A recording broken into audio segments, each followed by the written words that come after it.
Today's video will be the solutions to your practice questions that you just did on rates, ratios, percentages, and financial literacy. Question 1 asks you to calculate the following ratios in their simplest form. So we'll start off with A. So as you can see with A, we're actually given a ratio that's got two different units. So we've got cents and then dollars. So for ratios to work, they have to be given in the same units. So we're going to have to convert them both to the same units. Also, ratios have to be whole numbers, so rather than converting the cents to dollars where I'd be left with a decimal, I'm going to convert the dollars to cents, so I've got whole numbers. So 40 cents to $2, that is the same as 40 cents to 200 cents.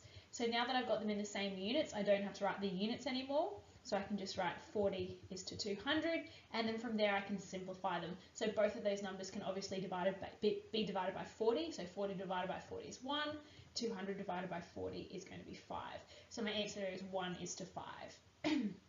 Okay, so for B, we've got fractions here. So again, we know ratios have to be given in whole numbers, and obviously a fraction is a part of a whole.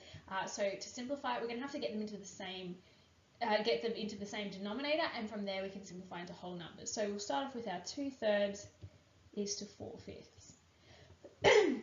So to simplify, as I said, we need the same denominator. The easiest way is to cross multiply. So multiply each fraction by the denominator of the other one. So for instance, my 2/3, I'll multiply the top, the numerator, and the bottom, the denominator, by 5. And I'll do the same for 4/5, and this time I'll multiply them both by 3, which was the denominator of the other fraction. So they'll leave me with 10/15 and 12/15. So now they have the same denominator, I can kind of drop those denominators. So I've got 10 is to 12, and from there I can simplify my fraction. So I can divide them both by 2, so that's 5 is to 6. I can't simplify any further, so that would be my answer there. So question 2, a man travels 240 meters in 12 seconds. Calculate the average speed of the man in kilometers per hour. So I know he can do 240 meters in 12 seconds. So my first step would be to get this into minutes.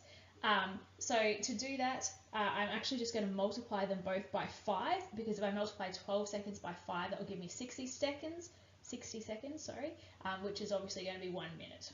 So 240 times 12 is 1,200 meters in 60 seconds. Obviously I can rewrite that in kilometers per minute, so that's 1.2 kilometers in 1 minute. I haven't actually multiplied by anything just there, I just converted them. Then from there I need to get that minute into hours. So there's 60 minutes in an hour, so I just have to multiply both sides by 60 to find out how far he can go in an hour. So 1.2 times 60 is going to leave me with 72 kilometers. In 1 minute times 60 is 60 minutes, and obviously that's going to be converted into 72 kilometers in 1 hour. So his speed there would be 72 kilometers an hour. Question 3. Crab puts $1,400 into a bank account paying 6% simple interest per annum. Due to his debilitating chocolate cake habit, so I hear this guy picks up chocolate cakes off the ground and just eats them, he withdraws the total amount after only 146 days. Calculate the total amount of money Crab will receive.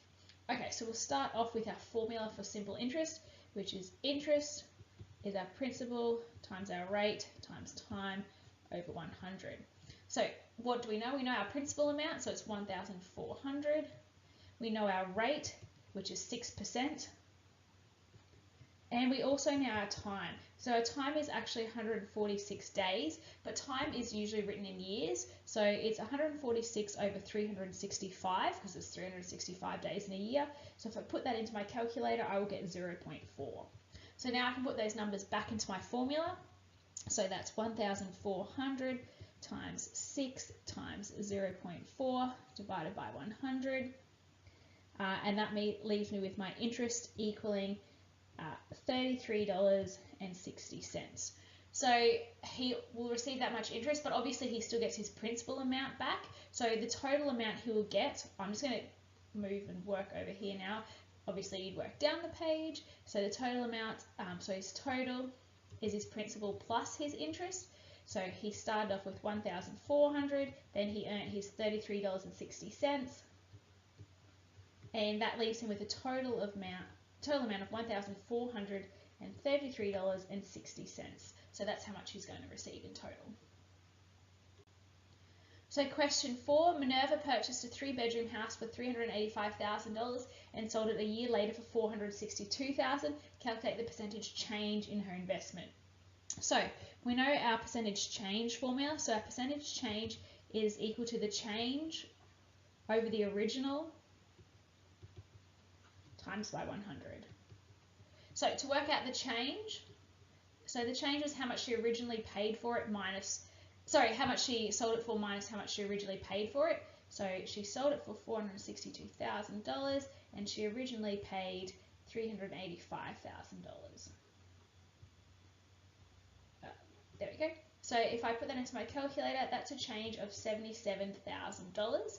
So I can put that into my formula. So the change amount, which was $77,000, divided by the original amount, which is how much she paid for it, which was $385,000, times that by 100.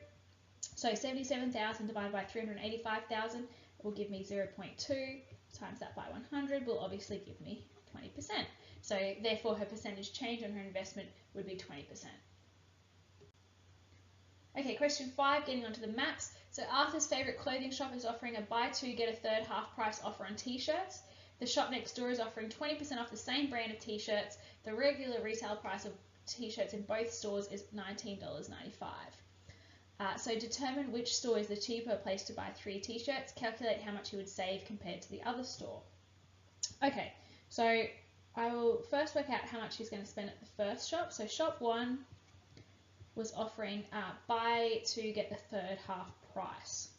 So buy two, third half price.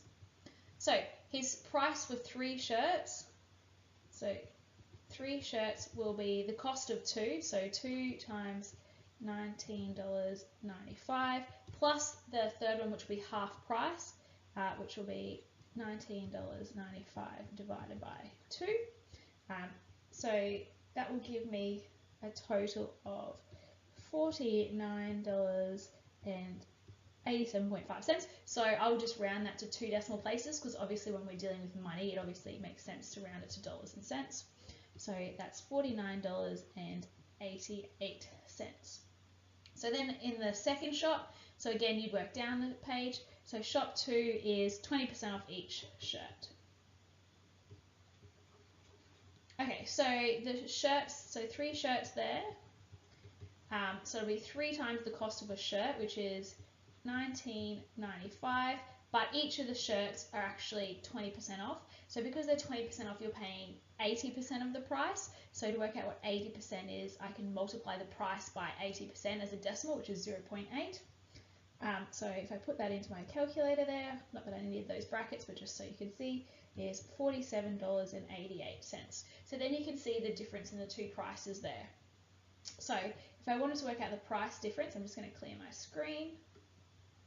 Okay, so the difference is the more expensive shop, which was shop 2, minus the cheaper shop, which was, no, sorry, the more expensive shop was shop 1, minus the cheaper shop, which was shop 2. So the difference is $49.88 minus $47.88. And I'm sure you could do this in your head, but we're just showing our working here because it does say calculate how much he would save. So he's saving $2 there. So therefore, shop 2 is $2 cheaper. Okay. So our last question there is about Lavender buying an investment property. So Lavender buys an investment property for $350,000 and borrows 75% of the full amount at 2.5% per annum, simple interest for 20 years. So calculate the monthly repayment amount if the repayments are spread equally over the 20 years. So first we're going to calculate how much she borrowed. So she borrowed 75% of $385,000. So that'll be $350,000. So it'll be $350,000 times 0.75, and that will give us the amount that she borrowed. And if I put that into my calculator, I will get $262,500. So that's how much she's borrowed there. So then I can put that into my simple interest formula with all those things that I know. So for my interest it's going to be my principal times my rate times time divided by 100. So my principal amount is the amount she borrowed, which was $262,500, times the rate, which was 2.5, and times the amount of time, which was 20 years for Lavender. And if I divide all of that by 100, I will get the interest of $131,250. So that's how much interest alone she has to pay, but obviously she has to repay the bank the interest plus her principal amount. So her total repayments is going to be her principal plus her interest. So the principal is at 75% of the total amount that she borrowed, so that's $262,500 plus that interest, which was $131,250, and that gives a total amount that she has to repay of $393,750. So that's the total amount she has to repay. Now it says that those payments are spread equally each month for 20 years. So that means her monthly repayments, I'll just clear the screen again. So her monthly repayments